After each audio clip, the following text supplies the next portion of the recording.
Breaking news చూస్తున్నాం. Assembly dining హాల్లో జరిగిన ఈ సన్నివేశం రాజకీయంగా ఆసక్తికరంగా మారింది. ఒకే టేబుల్ పైన కేటీఆర్, కోమటిరెడ్డి రాజగోపాల్ రెడ్డి, పాయల్ కలిసి లంచ్ చేయడం చర్చనీయాంశమైంది. లంచ్ పూర్తయిన తర్వాత కూడా వారు డైనింగ్ హాల్లోనే సుమారు 2 గంటల పాటు మాట్లాడుకోవడం మరింత ఆసక్తి రేపుతోంది. ఏ సమావేశంలో ఏ అంశాలపైన చర్చ జరిగిందన్నది ఉత్కంఠ రేపుతోంది. మొత్తానికి ఈ భేటీ రాజకీయ వర్గాల్లో చర్చకు దారితీస్తోంది.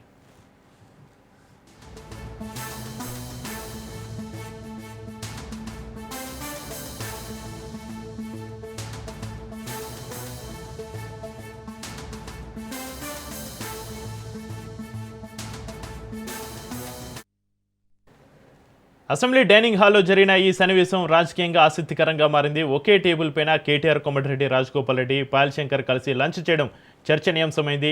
లంచ్ పూర్తయిన తర్వాత కూడా వారు డైనింగ్ హాల్లోనే సుమారు 2 గంటల పాటు మాట్లాడుకోవడం మరింత ఆసక్తి రేపుతోంది. ఈ సమావేశంలో ఏ అంశాలపైన చర్చ జరిగిందన్నది ఉత్కంఠ రేపుతుంది. మొత్తానికైతే ఈ భేటీ రాజకీయ వర్గాల్లో చర్చకు దారితీస్తోంది.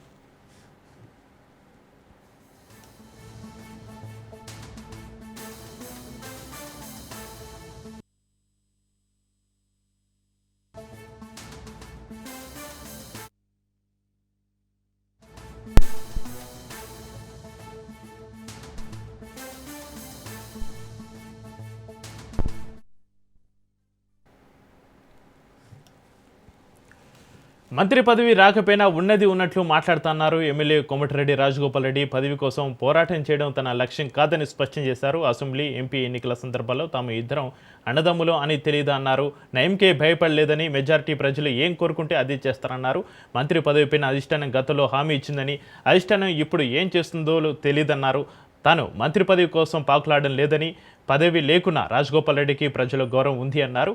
కాంగ్రెస్ మళ్లీ అధికారంలోకి రావాలంటే తన లాంటి తెలంగాణ ఉద్యమకారుల సేవలు అవసరమన్నారు.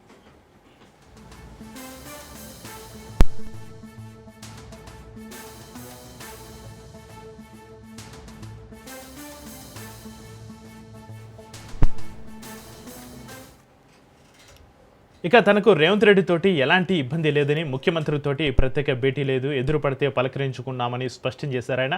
ఇక కేటీఆర్తో కూడా సాధారణంగానే అన్ని విషయాలపైన మాట్లాడతానని, 2018 ఎన్నికల్లో 88 సీట్లు వచ్చిన తర్వాత కూడా 12 మంది కాంగ్రెస్ ఎమ్మెల్యేలను తీసుకోవడం తప్పని కేటీఆర్కు చెప్పానన్నారు.